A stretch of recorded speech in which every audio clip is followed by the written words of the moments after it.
Hoş olmaz. Allah yardımcınız olsun. Sağ olasın. İşler. Selametle kalın. Saygılar sunuyorum. Abi merhaba, nasılsın? Teşekkür ederim. Abi merhaba. Selametle kalın. Bayram Başkan söylemiş mi? İş bitmiştir. Eyvallah, Yani inşallah. Yalan yok, dolan yok. Abi ya, Sözümüzde ben bulunduk. kefilim sana. Allah razı olsun. Allah sende de razı olsun. Duyunca mutlu oluyoruz. Hocam dur ya dur yani şey yap. Allah razı olsun. Neyse onu söyle. Şimdi daha bitmedi. Işıklandırma yapacağım. Babası yaparsınız. Hüseyin abi Özkan. Siyasette böyle yaptığı şeyleri tek yapan başkan sizsiniz. Söz Bir verdik, haftada sözümüzde bulunacağız. Allah razı olsun valla. Bak buradan bu kadar hesap ekmek. Hamdolsun. Dediğiniz de yaptınız yani. Daha da. Allah'ın izniyle biz esnafımız mutlu olana kadar bize rahat yok.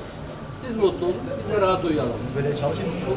Çalışacağız ki AK Parti belediyeciliği budur. Hakkında veriyorsunuz.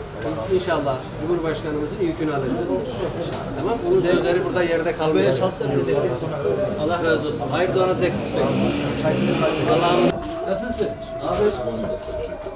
Abi. Teşekkür ederim. Allah razı olsun. Başkan hoş geldiniz. Nasılsın? Başkan geldi oturdu. Ne var? Allah razı olsun. Sağlık saati yerinde mi? İyiyiz valla. Allah kolaylık versin. Merhaba. Delikanlı merhaba. Nasılsın? Teşekkür ederim. İnşallah ışıklandırma da olursa daha güzel olacak. Allah'a emanet. Bir eksiğimiz kaldı, ışıklandırma.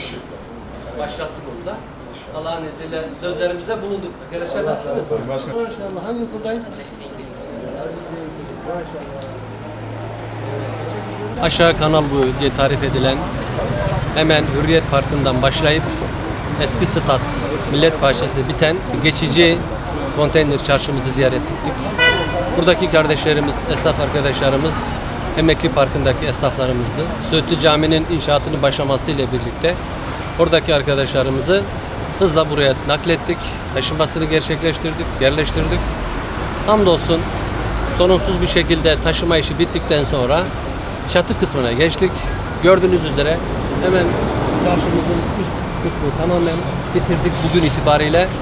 En azından yağmurdan, kardan etkilenmez. Hem esnafımız hem alışverişe gelen hemşehrilerimiz güzel, sağlıklı, konforlu bir alışveriş yapsınlar diye bu çatı kısmını bitirdik. İnşallah bundan sonra ışıklandırma çalışmamız başladı.